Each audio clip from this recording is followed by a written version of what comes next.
folks. This morning I need to clean my D500. The main thing is the dust gets into these things, and after a while they begin to start showing up on your screen. So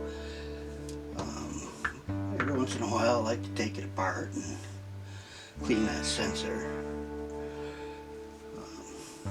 I usually like to wear these clean gloves here to do it. They can be a little bit cumbersome at times, but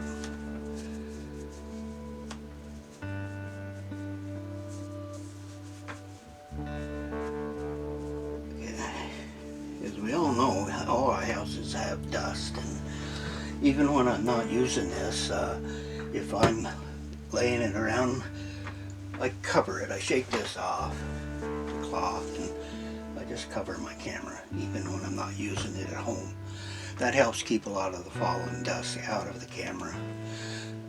Another thing is I always leave the lens on and the lens cover on at home.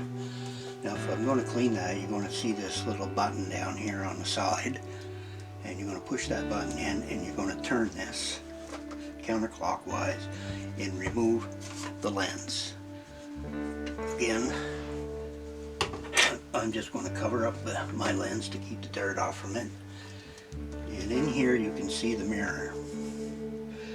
Now there's a way of lifting those mirrors up to get to the sensor to clean it, and I would have to turn this on, and I'll go to my menu and you'll see a section under the wrench. It says lock up mirror for cleaning. Now this may be different for some other cameras, but that's what it is on mine. And you want to make sure that your battery is at least 3/4 of the way charged before you start this to lock up that mirror. And on this one I push the arrow over, push the start button, and now I'm going to push the release button. Now as you can see, it is locked up and you can see my sensor. So next thing I'm going to do, just put that over there, is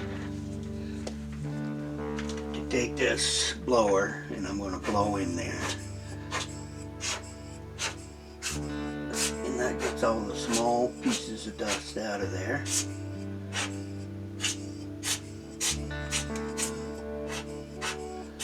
You shouldn't use compressed air because you can damage your camera with that. It's just powerful.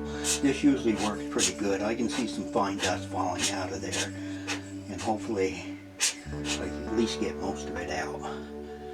The next thing you want to do is turn it over, and while I'm getting my swab ready, I have these kind of swabs. You can get them on the internet. They're fairly cheap,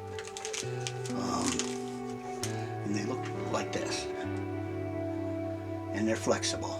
Try not to touch the ends, but I like to get it a little damp with just one squirt. That's all it takes. You put too much on there and it's hard to dry it out. Then you want to go inside onto the sensor, and it's like a painting motion. You want to start at one end, drag that across, down to the lower part of the sensor and drag that across. Then I turn it over and I do it again, across the sensor, across the sensor. Now I'll put this down so it doesn't touch anything.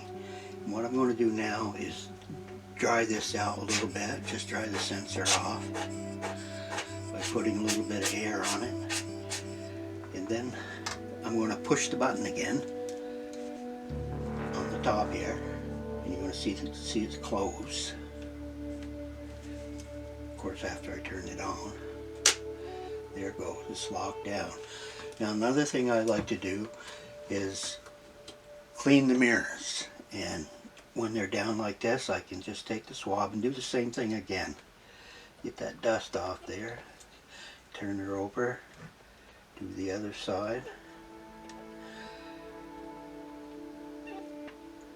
Hear that squeaky clean? And on the top I would just do the same thing. All that. And that's that. And do the same thing because it might be a little bit damp on the mirrors. That I want to blow any dust that might have collected on that.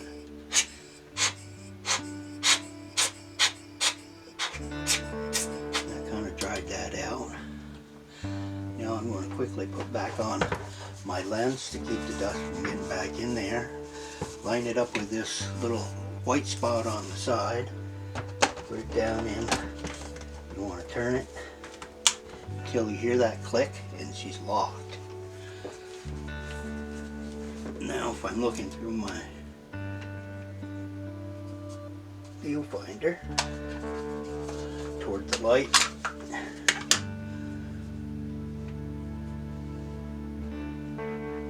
looks pretty clean. I know you can't see it, but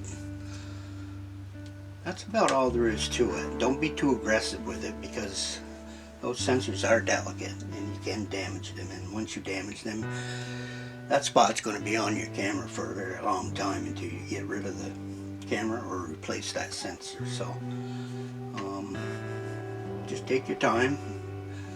You got a lot of different things and brushes that you can use for the outside to keep it clean. I try to keep it as clean as possible and store it correctly and make sure it's on the off position. And that's about it. I don't think there's too much more complication to it than that. So if I can do it, I think most anybody could. Well, you folks have a great day. I'm going to go back to doing nothing, I guess, and wait a little while and go out and maybe rake the lawn, do some other things I like to do. I did go out and take a lot of photos and video yesterday. It was a very nice spring day, so I hit the road and had a lot of fun. So usually after I go down the road like that and I'm around traffic or cars and other stuff, I like to keep my camera clean. So I will clean it and start till I get ready for my next trip. Well, you folks have a great day. I'll talk to you all later.